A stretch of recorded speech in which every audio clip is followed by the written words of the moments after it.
Julius Caesar was a man of many talents. He was a great orator, a fearsome military strategist, and a skilled accumulator of debt. Clearly, he was a man with an unquenchable thirst for knowledge. Perhaps he could have gotten into his computer and entered nowhere, because I have no sponsor. By the year 84 BC, a man named Cinna controlled the Roman Republic as Roman dictator, a politician who had been given absolute power over the state. Cinna had chosen a young Julius Caesar to be a priest and marry his daughter. When Cinna died, however, Sylla, his successor and political adversary, forced Caesar to divorce Cinna's daughter. He refused and had to flee far from Rome to avoid being assassinated. Caesar headed east to help subdue some rebel cities. For this purpose, he was ordered to seek the help of Nicomedes IV, king of Bithynia. I need ships to subdue a rebellion in Rome. You do. Without a doubt, you look like a strong and masculine man capable of subduing. Oh, so you'll give us the ships for? I'm going to need a paycheck first. You know, that turban looks good on you. But nothing would look better. It'll be quick. No, no. Rumors of his affair with the barbarian king quickly reach Rome. Look, there goes the queen of Bithynia. No, no. Returned to Rome, Caesar began his career as a lawyer, and in his first case he confronted a corrupt politician of Sylla. On the plaintiff's side was Caesar, and on the defense, his uncle. What, Lucius, you traitorous bastard, defending this corrupt scum, parasite of society? Nephew. His next great ambition was to become Pontifex. And now, after much deliberation, we have decided who will get the job, Caesar. Congratulations, your uncle is the new Pontifex. After his uncle died under mysterious circumstances, he became Pontifex. Once Caesar obtained the position, he would travel to Rhodes to further his studies, but on the way he would be intercepted by pirates. No, no. The pirates planned to ask for 26 kilos of gold in ransom for Caesar. When Caesar heard them, he laughed and ordered them to ask for 6. Despite treating him with respect and kindness, Caesar always reminded the pirates that as soon as they let him go, he was going to crucify them. Crucifixion I don't understand though, because it's a cross, very clever.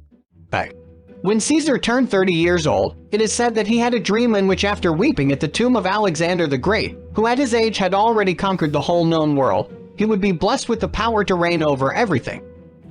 Caesar was put in charge of the games at the Circus Maximus, an event of great importance that, if it went well, could greatly enhance his reputation. That is why Caesar decided that he was going to organize the best games in history, going so far as to divert the course of the Tiber River in order to flood the stage and present a naval battle. This was so costly that when the games ended, Caesar had a debt of more than 8,000 kilos of gold. The success with the games allowed Caesar to achieve the most important position in the Roman religion. The day he was to assume this title, however, there were strong rumors of an assassination attempt. This made Julius tell his mother, "Today you will see your son dead in the forum or wearing the toga of the Supreme Pontiff."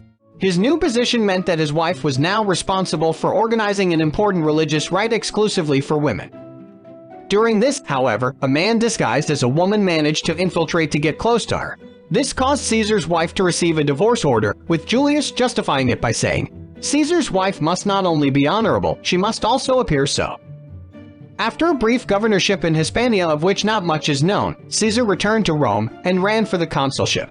The opposition, known as conservatives, were concerned that Caesar, being such a popular candidate, would win easily, so, knowing that the voting had to be concluded before sunset, one of them spoke extensively until after midnight, thus invalidating the whole process. This, however, only delayed the inevitable, and Caesar ended up winning the consulate by a wide margin.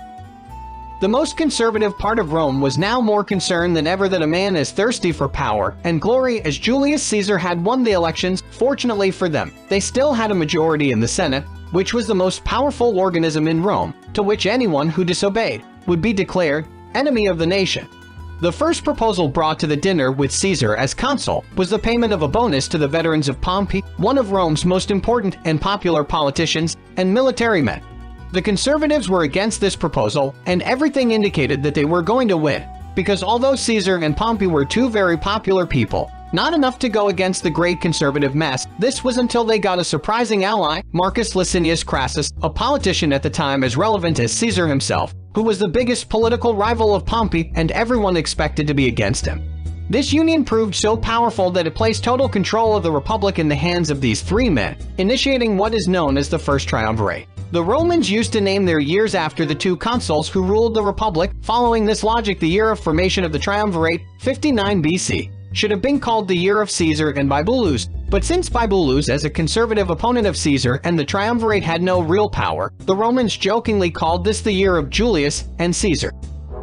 After finishing his time as consul, Caesar was left in command of 3 extensive Roman provinces, whose borders he would try to expand in order to pay the fabulous debts he had accumulated.